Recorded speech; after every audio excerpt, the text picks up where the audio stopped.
What's up mga kababerks? So ito na po yung ating new update ngayon sa ating batch 10 na patiners po na 7 heads po mga kababerks. So tuloy na po natin silang kinuha dun sa may-ari mismo kaninang umaga. Mga 7:43 natin nakuha yung ating alagang patiners or mga alagang biik. Ang date po natin ngayon ay April 20, 2024. So ika-day 39 po nila lahat-lahat simula ng pagkapanganak. Tapos ating balikan yung kanilang araw ng kapanganakan. So nung kapanganakan nito mga to ay March 12, 2024. So bali nag 1 month sila nung April 11 or April 12, 2024. So bali 30 days or 31 days sila niyan. So ngayon bali kung susumahin mo 39 days sila lahat-lahat simula panganak, and then 1 week simula nung winalay sila 1 week. So bali from 30 days then bilang ka ng 7 days, yun yung time na piniprepare na sila or tuloy na silang winawalay sa kanilang nanay. So 1 week, halos 1 week na silang awat dun sa kanilang nanay. So, yan, suriin na natin yung kanilang timbang simula nung nag-day 31 sila nung tinignan natin sila doon sa kanilang dating kulungan. So, ngayon, day 39, malaman natin kung ano na yung pinagbago. Medyo papansinin nyo, medyo hindi naman ganun pa yung pagbabago nila. At the same time, bigyan ko kayo ng update sa ating magiging bagong pagkain ng ating alagang mga biik. Papakita ko na kagad sa inyo yung unang pakain natin sa mismong unang araw ng pagdating nila dito. Aga nga silang dumating kanina. Ito po yung isa sa mga pinakamaaga po kupong kuha sa may-ari ng baboy. Magmula sa kanila, tapos gumamit pa kami ng sasakyan, yung tora-tora niya. 5 minutes, pinakamatagal na siguro. So hindi ganun kahirap yung naging adjustment ng ating alagang baboy, alagang biik. So tara guys, tingnan na natin yung ating alagang biik ngayon. So yun po mga kababerk. So bali bago tayo punta dun sa ating mga biik, so bigay ko muna sa inyo yung ating bagong brand ng pakain ngayon. Limcoma po ang pangalan ng brand. Medyo naririnig ko na to before, itong mga gantong pagkain, feeds ng baboy or ng ating mga alagaing patiners. So hindi na to bago sa akin or hindi siya yung brand na bago. Ito ay medyo matagal-tagal na rin pong pagkain ng baboy. So subok na rin kahit papaano. Sabi ng may-ari na maganda talaga yung kanilang epekto ng Limcoma sa kanila na feeds. So syempre kasama na rin doon yung kalidad ng ating mga alagang baboy kung anong lahi. So ayan.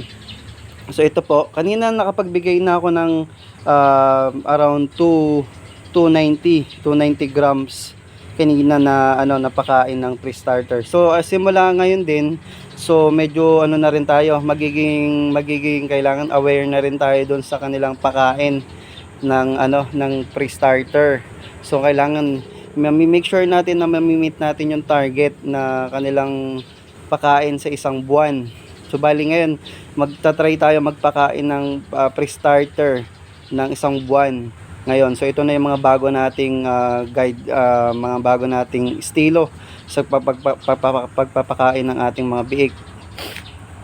So ayun, so bali bigay na natin sa kanila. Nabigyan ko na po sila kanina.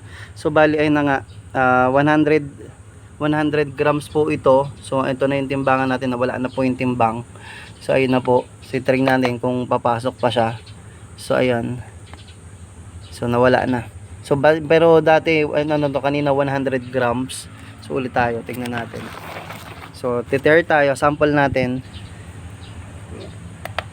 Ayan. So ayan, yan 27 grams yung sobra. So ibabawasan natin yan.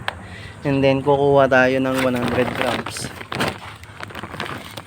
So wala akong takip ng wala akong nung lalagyanan po ng pangalan nito ng cup noodles. So ito na yon, gagamitin na lang natin muna yung takip ng ating drinker. So 119. So bawasan pa po natin kasi naka 290 na sila.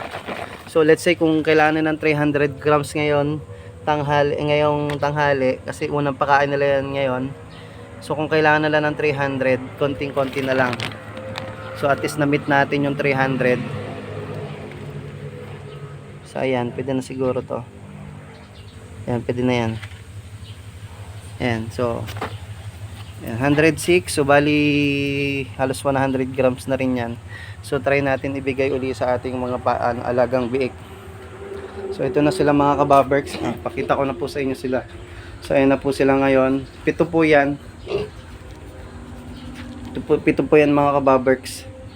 So hahagis po tayo sa gitna. So ayan, makikita nyo sila.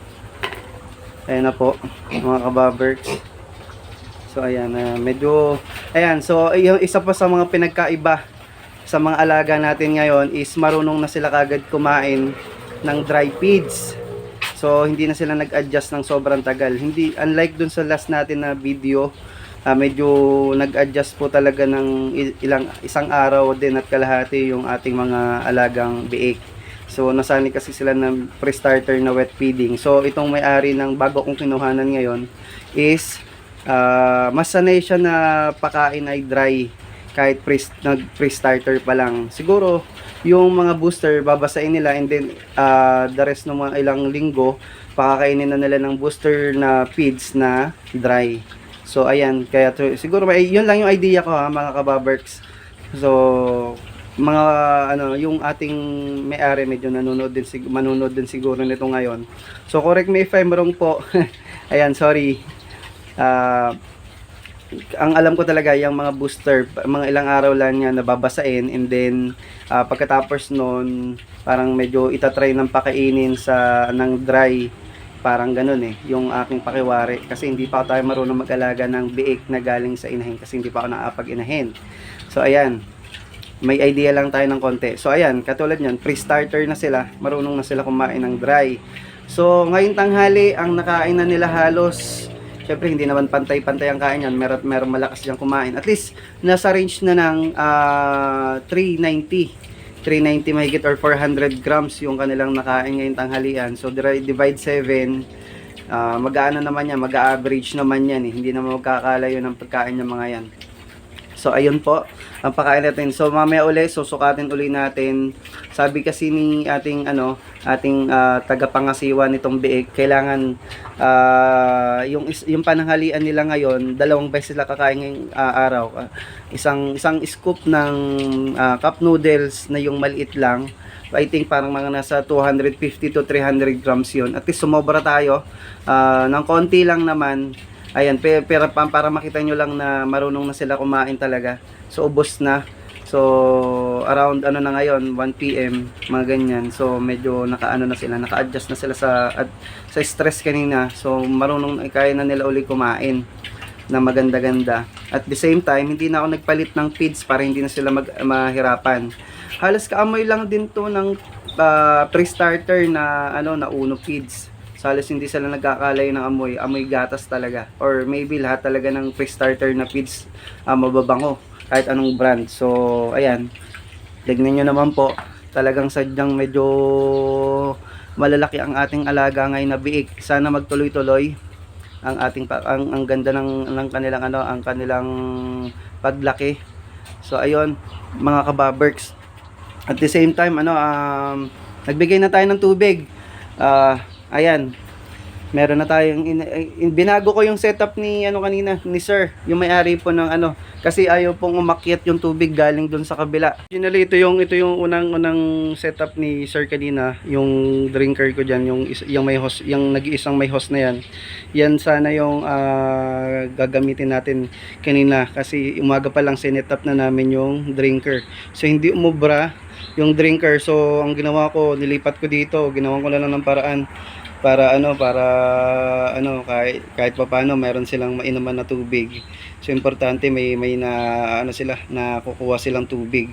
So dito ngayon okay na, medyo umaakyat na yung tubig. So kasi medyo malapit lang yung yung painuman natin, yan yung dating kulungan natin.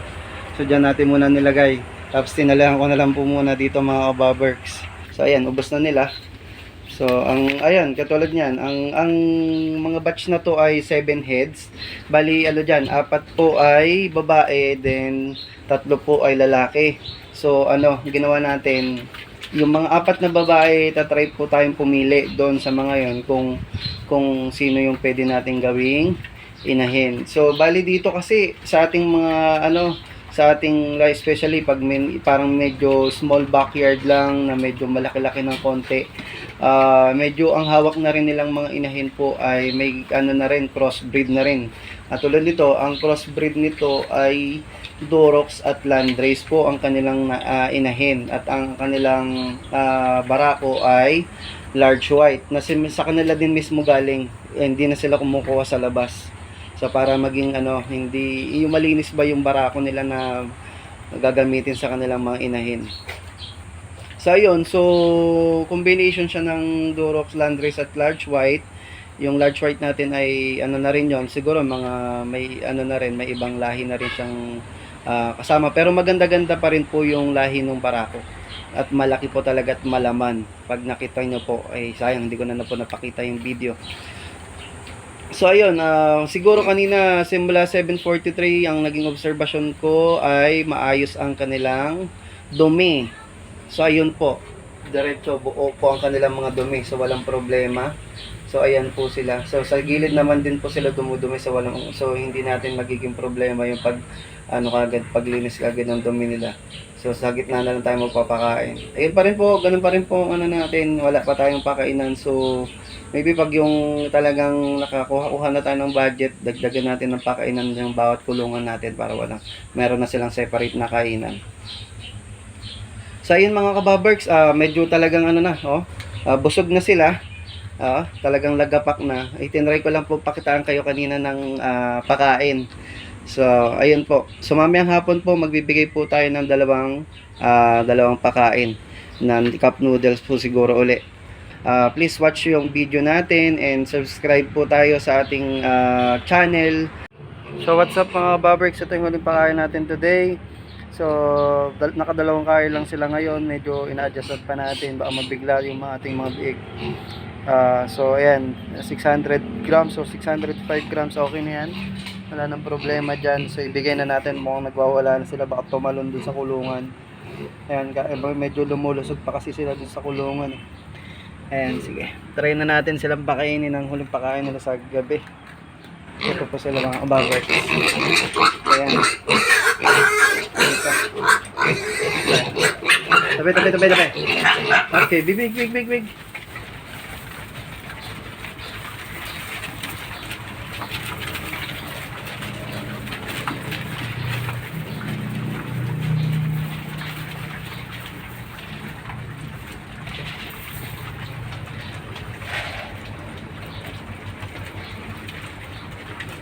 So, ayan mga kababerks.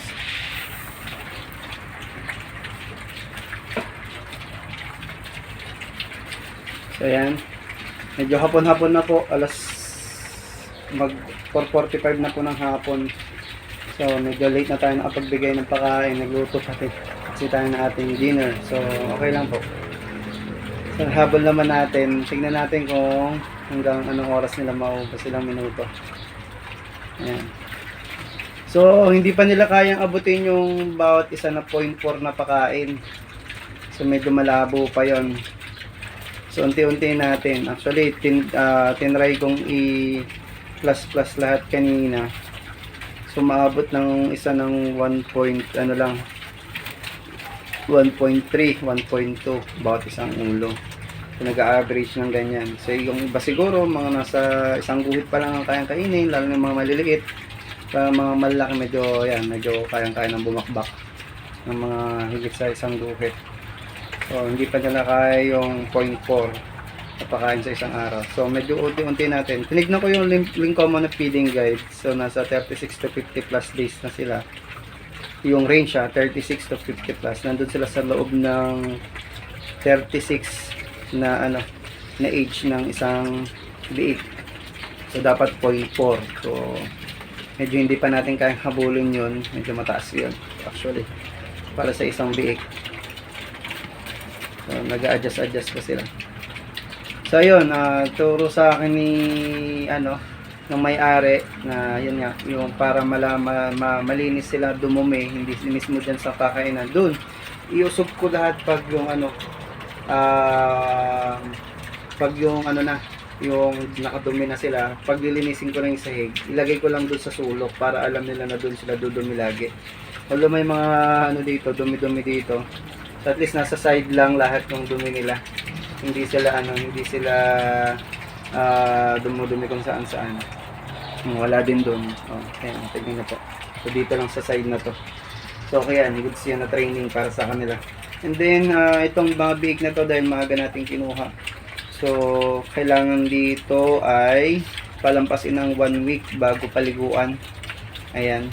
So kompleto na po turok ng lahat. Vitamins, purga, yung pagkakapon, nandun na rin. Tapos na rin sila, lahat nakapon na yan, 3 na lalaki. Ay, yung mga babae, syempre hindi naman sila. Yung babae natin, tinignan ko na make sure ko na maganda ang puwerta, maganda tindig, maganda ang katawan, bilog, ayan. So, dyan na lang tayo pipili someday kung magiging maganda yung bulas nila. At karapat dapat sila gaming inahin. So, sa for now, hindi mo pa makikita yung ganda nung gagawin nating inahin kasi maliliit pa. So yun lang mga kababerks. So bali bantaan ko ay bukas kung naubos nila kagad to. Ayan po. Sige mga kababerks, alam na medyo madilim-dilim na rin para makakain na rin po sila ng dire-diretso. Marami pong salamat. Paalam po.